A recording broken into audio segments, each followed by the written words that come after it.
In a quiet, cozy little antique shop, tucked away on a cobblestone street, lived a tiny, shiny, golden pocket watch named Timi. He wasn't like the other clocks in the shop. While the grandfathers boomed and the cuckoos chirped, Timi held a special kind of magic. Every night, after the shop owner locked the door and the moonbeams danced through the window, the clocks would come alive, ticking and talking in a symphony of chatter. But only Timi, our little golden hero, could pause time. He rarely used this incredible power.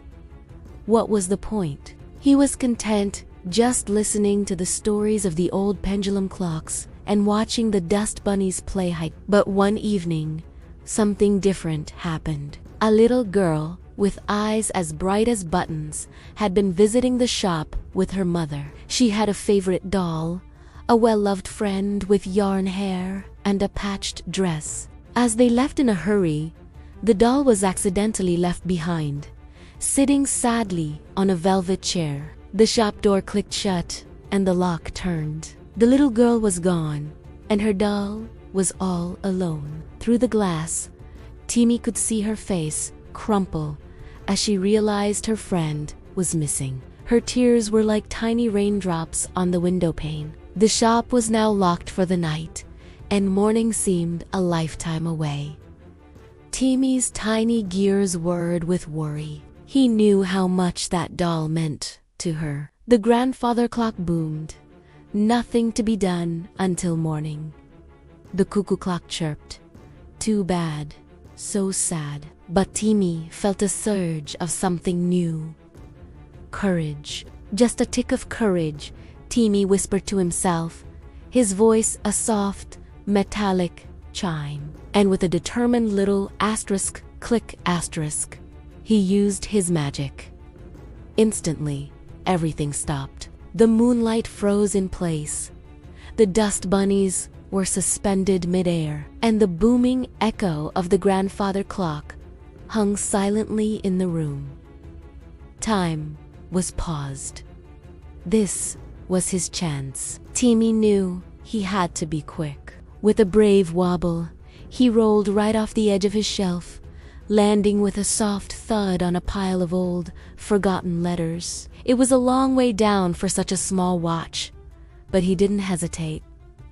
His mission was too important. He began his grand adventure across the shop floor. He scrambled over mountains of dusty, leather-bound books that smelled of vanilla and old paper.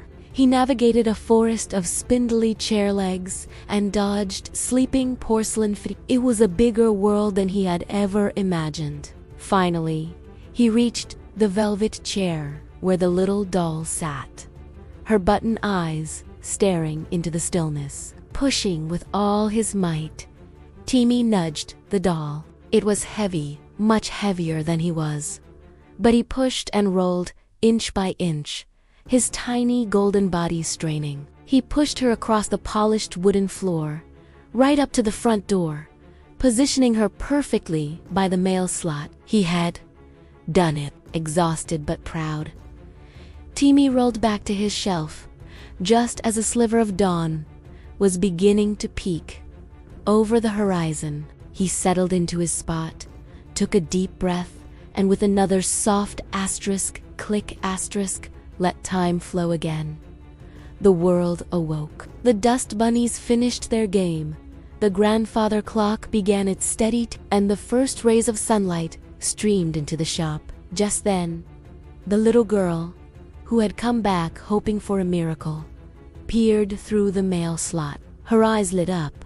There, waiting for her, was her precious doll. She carefully pulled her friend through the slot, hugging her tight.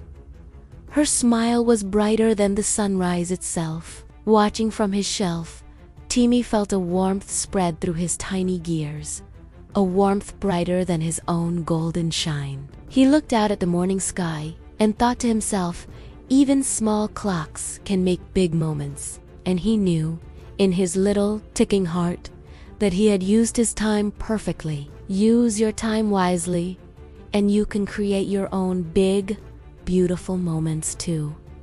Thank you so much for listening to our story today. If you enjoyed Timi's adventure, don't forget to like this video and subscribe to our channel for more magical tales.